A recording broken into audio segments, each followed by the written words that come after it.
Марилус эгчээ надад нэг асуулт байгаа бөгөөд би үүнийг удаан хугацааны туршид мэдхийг хүсэж байсан юм. Ингээд тоолго номын 18 дугаар бүлэг 19 дугаар эшлэл.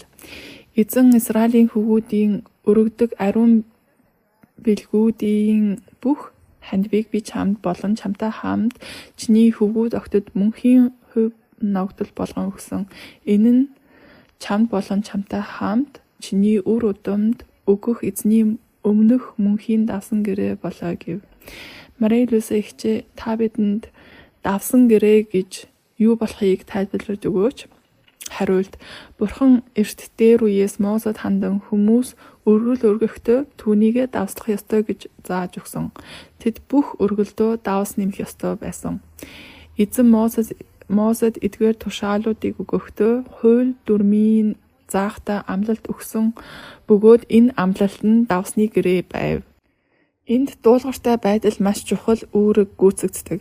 Тэд өргөл дээр давс хийх ёстой байсан учир нь энэ давс нь ирээдүйд нэгэн зүйлийн бэлэгдэл байсан юм. Тэгээд хожим нь эзэн Есүс Христ сайн мэдээг заахтаа шавнартаа хандан та нар бол газрын давс, хэрв давс амтаа алдвал хэрхэн буцааж давслаг болох вэ? Энэ нь газгагш харагдаж хүмүүсийн хөлдөө жишгэгдэхээс өөр юунч хэрэг болохгүй гэдэг.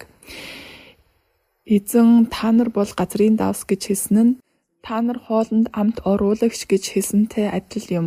Тэрээр үүгээр үлгэр жишээж сургаалыг сахидаг Бурхны өгсөн хүч чадлаар мөн Бурханаас олгосон эрх мэдгэлээр Бурхны замыг хүмүүст харуул сайн мэдээг түгээж байгаа шавнар иш нараа хэлж байсан юм. Энэ бол давс юм.